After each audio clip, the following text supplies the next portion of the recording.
নাথুরাম গডসে কেন গান্ধীজিকে হত্যা করেছিল? 15ই নভেম্বর সাল 1949 মহাত্মা গান্ধীর হত্যাকারী নাথুরাম গডসের ফাঁসি দেওয়া হয়।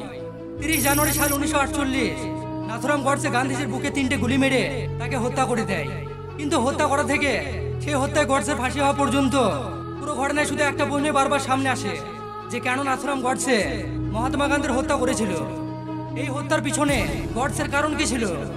তো চলুন এই ঘটনাটা সম্পূর্ণ জানা যাক।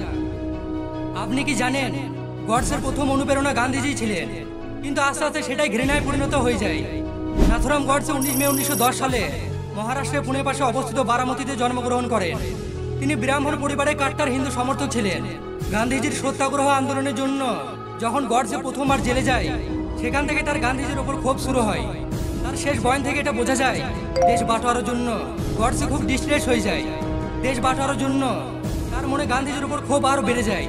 জুলাই 1947 সালে গডসে আর তার সাথীরা এবং একটা হিন্দুবাদী নেতা এই ঘটনার জন্য শোক দিবসও পালন করে। কারণ অনেক সংগঠনের সাথে গডসে এটা মনে করতেন যে ভারতের বাটোয়ারা আর তখন যে সাম্প্রদায়িক হিংসা হয়, সেখানে লক্ষ লক্ষ হিন্দু মারা যায়। আর এর জন্য সব দায় গডসে গান্ধীজিকে মনে করেন। এই জন্য তারা গান্ধীজিকে হত্যা করার পুরো প্ল্যানিং করে। আর 30 জানুয়ারি সাল 1948 দিল্লির বিড়লা ভবনে যখন প্রার্থনা সভা শেষ হয়, তখন ঠিক 5টা 17 গান্ধীজি বাইরে বেরিয়ে আসে। আর সেই জনতার ভিড় থেকে গডসে এক পা করে এগিয়ে আসে। তখন গডসে গান্ধীজির পা ছোঁয়ার বাহানা দিয়ে একটু ঝুঁকে যায়। আর দা 9mm M1934 মডেল ব্যারেটা পিস্তল দিয়ে 3টে গুলি করে গান্ধীজিকে হত্যা করে। এই ঘটনায় গান্ধীজির মৃত্যু হয়।